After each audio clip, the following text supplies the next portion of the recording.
This podcast is part of the Pull Up a Chair podcast network. Let's build community through connection, conversation, and collaboration.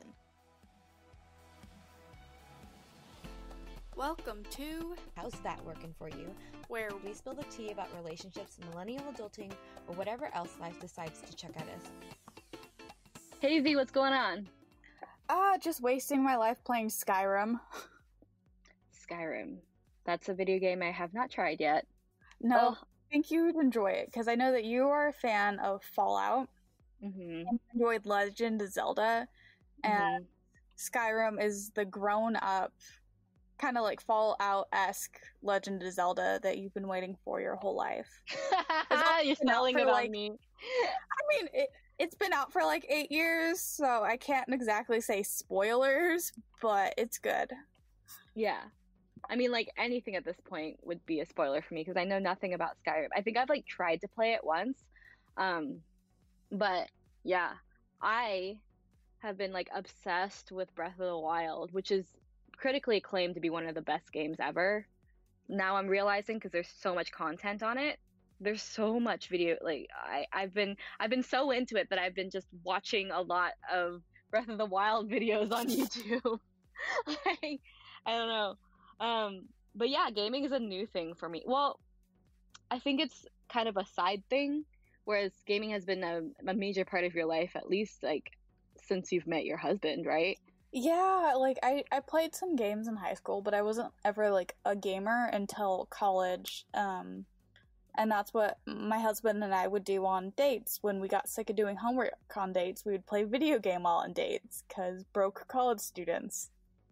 It's cute, though. That's a really cool thing to bond about. Yeah, I mean, I think I've dated a gamer, like a hardcore one, a long time ago. I think I was always attracted to the creativity and the cool, like, it's very competitive. It can be competitive, I should say. Can be competitive, very creative. I really like the storytelling in a lot of video games. So I'm not, like, really into, like, first-person shooters. While I am okay with the violence, like, that's not a thing for me.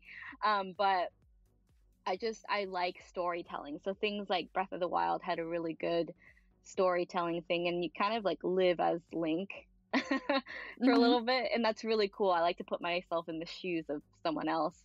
And Fallout was also the same way. You there's a narrative, and you just keep playing the game, and it's kind of like a movie that you are a part of, you know? Yeah. Yeah. And then there's, like, a lot of other games similar to that. Life is Strange, Until Dawn. Mm-hmm. Oh, the choice ones, the ones that you can choose where. Yeah. I love those. I've watched all of. Well, I really shouldn't have, because now I know what happens. I really shouldn't have, but I just didn't. You know, video game consoles are expensive, and I just hadn't really invested in one yet. And I also just spent a lot of money on other things. So, like, I like the game. I like watching people play the game because it's like watching a long-term movie. Well, I guess a show is the same way, but there's something really cool about being able to make decisions and control it yourself. It's like lucid dreaming. Yeah, and then especially if you replay it over and over again, you can see how different choices would reflect in the outcome of the game. Mm-hmm. And I really enjoy that. Yeah. I think that's a really big thing in Skyrim. Huh? Like, I've heard about it. It is a huge game. I have, on single characters, spent upwards of, like, 1,000 hours exploring all the different stories and how the story can change over time and depending on what you decide to do as a character. Yeah. It's funny because when I first started Breath of the Wild, I thought the world was huge.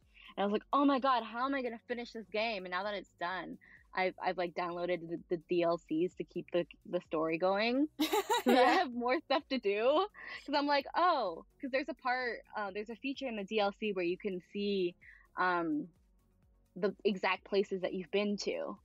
Mhm. Like you can like it traces your footsteps and stuff like that. And I'm like, wow, I've like covered almost every inch of this map. Like, where else do I go? For that reason, I think you get really into Skyrim because the map is so large, and then there's islands outside of the map you can go to. Oh, wow, that's cool. Yeah. Yeah, I think that because and the gameplay is much like Fallout, right? Yeah, it's very similar controls to Fallout because it's the same company, Bethesda. Yeah. Yeah, I'll definitely, but actually, Skyrim is on the Switch. Skyrim is on every single console because I think his name is like Steve something or another. He's like, hey, guess what, everybody? I'm going to re-release this game again. I have 4 different versions, like 4 copies of Skyrim. What? Yeah, well, because I have it for the PS3, because that was the original console it came out on. And then it came out on PS4. And then they remastered it for PS4 with better graphics and easier controls. And then they came out with the VR version. And I had to do the VR version. Wait, for the VR version, is it first person point of view? Do you still see your character? No, it's all first person, and while it's so beautiful to walk around in, it is terrifying. It is so scary. In VR, I'd almost say it's a horror game, especially with the spiders. Oh my god, I've seen those spiders. I've seen them. No. I've seen them posted places, and I just In VR, I got attacked by one, and I haven't been able to bring myself to go back into VR since then. Oh my god, I would throw the VR set off my face. That's the fur looked just too real. Ew. The fur on the spider, it was just If I got it on Switch, I'm sure the graphics wouldn't be so realistic. But it's still really good though. The spiders are fine in every version except for the VR version. Oh my god. I hate spiders. I have arachnophobia for sure. It's definitely I don't like them. I just really don't. While they are like a crucial part of our ecosystem, they are terrifying and I hate them. Even though they're tiny. Well, most of them are tiny. The very large ones I hate. No excuses. So, yeah, I probably could get Skyrim as my next game. I'm really excited for the release of Breath of the Wild 2. I'm sure it's been pushed back because of the pandemic. I think it was supposed to come out, was it this year or next year? I forgot. It was supposed to be next year, but they haven't done any announcements. And if it was coming out next year, they'd be talking about it right now. That's so lame. But think about it this way. It's giving the developers extra time to put in those extra finishing touches. That's true. To make it that much better. That's true. Yeah. I used to actually, I don't know which one I like better. I think in terms of the 2 games. Oh, I've also played Assassin's Creed. The 2, oh my god, I forgot the names of them. The pirate one. I think it's not the pirate one. It's not the well. One of them is the girl. It's the girl that is. One of them is the Native American one, and then one of them is the girl, and I forgot. I think that I've been so enraptured in Breath of the Wild that I kind of forgot about Assassin's Creed. It definitely isn't my favorite.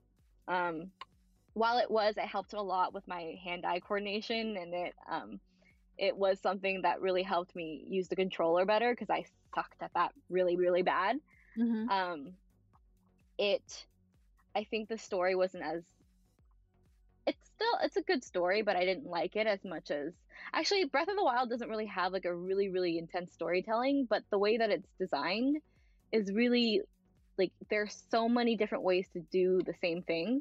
Mm-hmm. You can really. I watched a video on it. This guy did a study with his girlfriend who doesn't game. And he basically was he recorded her playing the game. I should plug him. I just don't know where it is anymore. But if you search it on YouTube, he basically made his girlfriend play the game, and there were very fascinating things about it because you can teach yourself a lot of stuff in Breath of the Wild because it's not so hard that it's impossible to play. but it's also like not super super easy, but there's a lot of reward in terms of that. So that, yeah, I guess I can't say that story is everything I care about. Like for Fallout, the story definitely was the driver for me. I actually still haven't finished Fallout 4 because it's not on the Switch. I need to get the next console. I'm waiting for the next, not the PS5 coming out now, like in November. Is it coming out in November? Yeah, it's coming out this holiday season. Yeah, maybe not that one, but like the next one. Or I'll get the PS4, one of the two. But I've already invested so much this year. I might have to wait until next year. I would recommend that you wait till the PS5 come out and then buy the PS4 when the price drops again. Yeah, you've talked me through this. You sold me on it. I mean, that's what I did for this last console. I didn't wait, obviously, until the PS5 came out, but I waited until, like, the price dropped a bit. So I didn't have, like, the brand new console right away. Even though I am very passionate about gaming, I know that it can be a money sink. Well, I mean, games are so expensive, especially the good ones. Yeah, the better the game, the more you're paying. Exactly. Which I may ask for Skyrim because I know it's not the cheapest one. We'll see. We'll see where it goes. I'm still finishing off the DLC in Breath of the Wild. While I don't see myself as a gamer, and there was a point where I think I may move into it after I've like I said, I prioritize in the last episode, I prioritize what I think is important. I'll revisit it because I would love to start diving into that in terms of content, like, because I do love storytelling and that's a big part of who I am and the way I function. So it would be cool to incorporate that into the content I create. But it's definitely not like I keep saying, and I know that you have your reasoning, which you're going to tell everyone, for why you don't stream, but you're so knowledgeable and you're very good at it.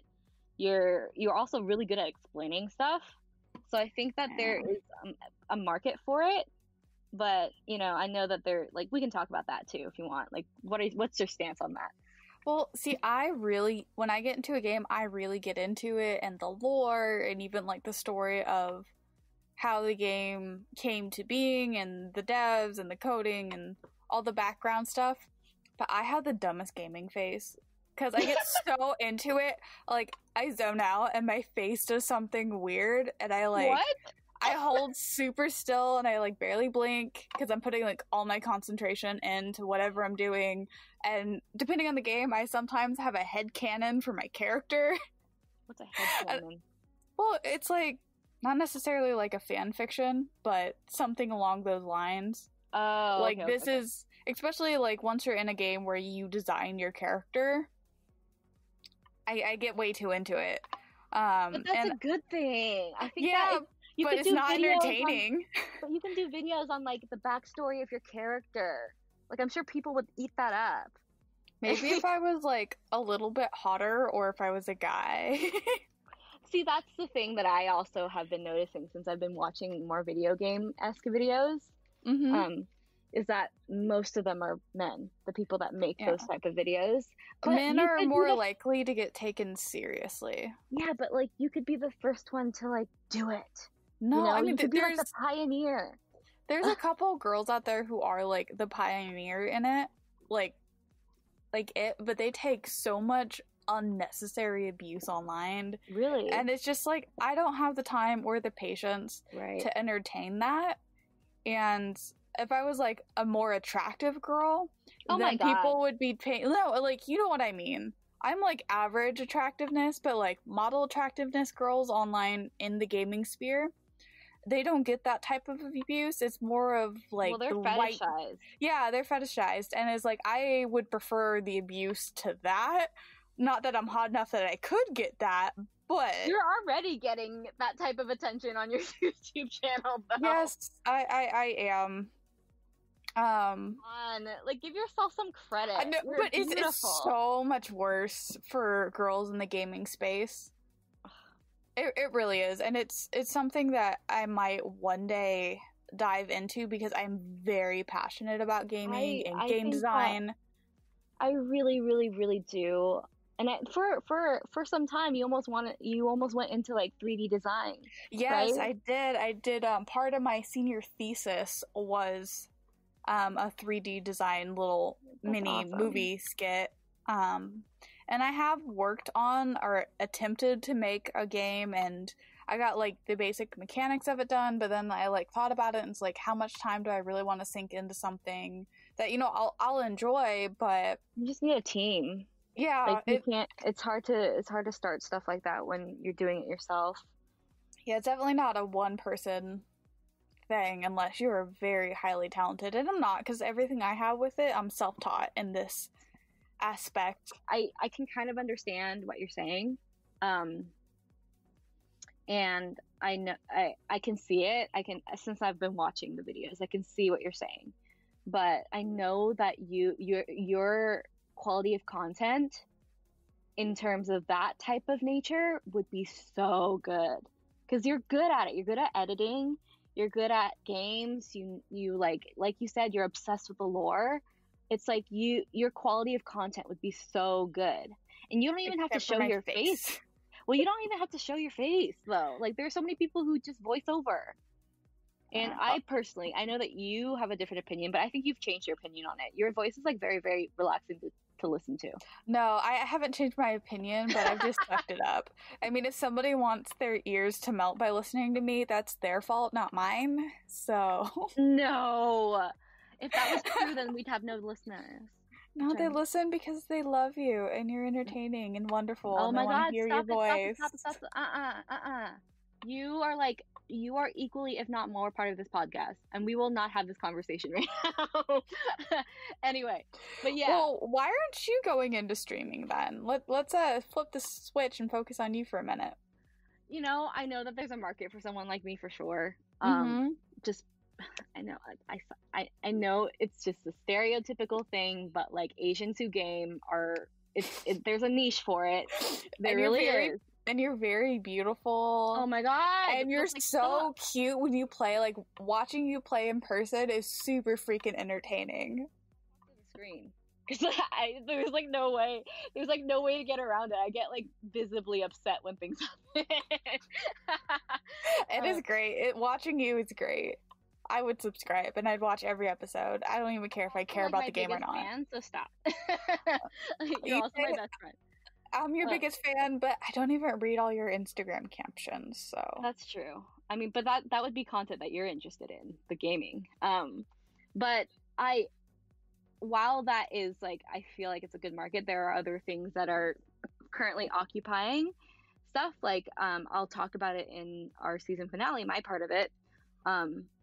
It just, like, it's kind of hit the back burner for now, but it doesn't mean I won't turn back to it.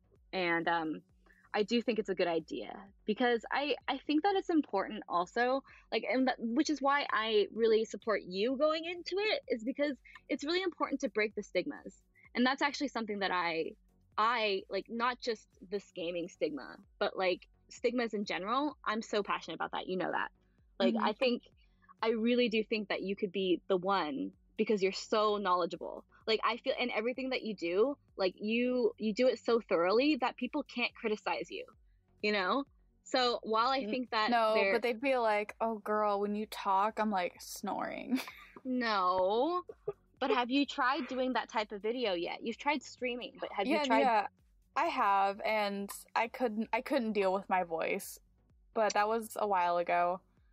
I think that, I don't know, I'm 100% always going to support you. But I also know that you have insecurities that stop you from doing stuff that you'd be so, so good at. So I really, really, really do think that you could be the first person to be like, wow, this girl knows what she's doing. Like, people will think that, because you're so good at it. You're so professional in almost all areas of your life. Maybe I could, like, put a male voice filter on it, or I could write a script and have my roommate Brad read it. That would be so funny if you did a face reveal. Like, you would. Oh, yes, that would be grand. Well, I kind of have that going with my Skyrim Instagram page. Oh, really? Where I discuss, like, if you look me up, I'm the Skyrim Surveyor, And I kind of roleplay on Instagram like I am just a regular surveyor going around the continent of Skyrim and discussing the lore and taking photos and stuff. And a lot of, like, I'll have, like, DM conversations with people, and they all think I'm a man, and I'm, like, so fine with that. My name's Victor. I love that. This is something I can get behind. That would be so fun. Like, imagine you got to, like, 100,000 subscribers, and you were like, face reveal! And only the people who listen to this podcast would know. Yeah. I've almost reached, I'm a little over halfway reaching my first 1,000, and I started this in January, and then I took like a 2-month break. Oh, yeah, your life blew up. So, it's actually, like, considering that I've only actually worked on it for a few months, realistically, I think I'm doing pretty good with it. Yeah. So, I know that it, like, obviously if you change your concept, people would be like, the fuck? Yeah. But yeah, I understand, but I will always stand you because I think that you're so talented in so many different things, and I think that would be a cool concept if you ever decided to go full, instead of working on other people like you do now, which is like something you're also very, very good at. If you ever decide to just go like full, I'm gonna build my own brand, like all that stuff, I think that would be a really cool concept. Like you have 2 different channels and that have nothing to do with each other, and then all of a sudden you're like face reveal, and it's like, whoa, this girl has like a whole different channel. Like that would be so cool. Yeah, but I still need to make money, which I do by working on other people's stuff. I think that we moved away from like the whole topic of gaming. Like we kind of do this a lot. I think that it's really important to like do what you are passionate about. That's really important. And I think that V is very, very passionate about games. While I will not like pressure her to do what I want, like what I think would be really cool, I think that if you got past the insecurities, you would just focus on the passion, and your passion will take you so far. That's what I'm saying. Passion is like number 1 in my opinion. Yeah, I think that's a great place to leave this episode on. Yeah, follow us on all our socials and listen to us on any platform that you listen to podcasts on. See you next time. See you next time for our season finale. Yep. Bye.